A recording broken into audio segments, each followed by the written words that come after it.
will run into problems. So we ease the breast out of the way, find the corner of his mouth, and then push straight towards the roof of his mouth. And if it works, then the milk will come shooting up the tube like that. You get that super sense.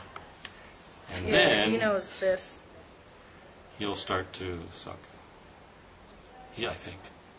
Actually, Come on, Harry. There we go. Yeah. Oh, look how wide awake you are now. Right, so babies tend Yeah. to fall asleep at the breast when the flow of milk slows down. And as you see, he's getting milk. You can see that pause in the chin there. Mm-hmm. There. So once you know that, you know when the baby's getting milk, but you also know when the baby's not getting milk. And again, even though he's starting to close his eyes, doesn't mean that he's not getting milk. But if he shows that pausing type of suck and then keeps drinking, even with his eyes closed, it doesn't matter that much. He's still drinking. He tends to suck up his lip there. Mm-hmm. And that's why we've had a little bit of pain, I think, because he's not as wide open as he could be. Right. So if he were perfect, he would actually be more like this.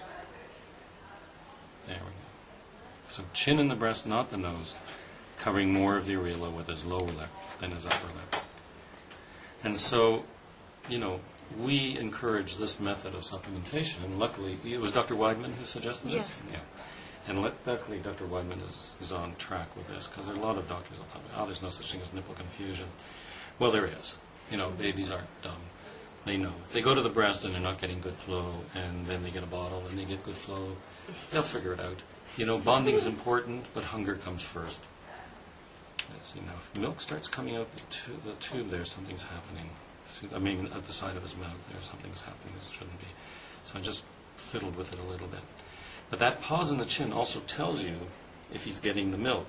So just because the tube is there and he's sucking doesn't mean he's getting the milk. If you don't see those pausing types of suck, then it's likely that the flow is either he's not latched on properly or the tube is not well placed, or both. Okay. There. And getting a good latch is just as important here as it is if you're not supplementing, because the better the latch, the less you'll need it. The better the latch, the easier it is to use this little gadget. And the better the latch, the sooner you'll be able to get rid of it. Now, I can't promise you will.